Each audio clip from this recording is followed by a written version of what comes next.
Turkey 90 years ago, Quran was banned from being printed. Muslim scholars were being oppressed. Who brought back an environment where you can be Muslim freely in Turkey? It wasn't great leaders. It was ordinary Muslim women who kept teaching Quran when it was banned. It was ordinary mothers who kept teaching hadith. It was ordinary fathers who kept teaching the stories. You don't know their names, Allah knows their names. Islam still roars in Turkey because there are people who don't believe the ummah is weak.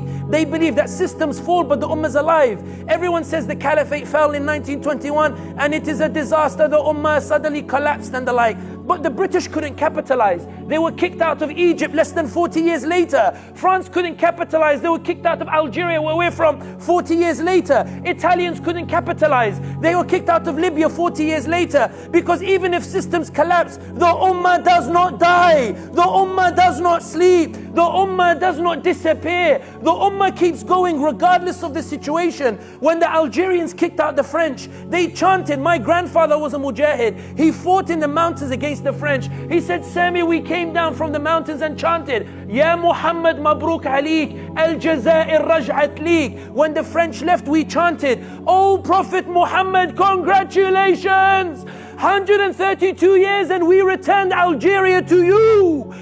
And the French said, Sacre bleu, c'est quoi ça? What is this? How is it that we are giving them civilization for 132 years, but they hold on to a dead man for 1400 years? They hold on to his message. They fight for him like they can see him. They believe in him as if they can see him.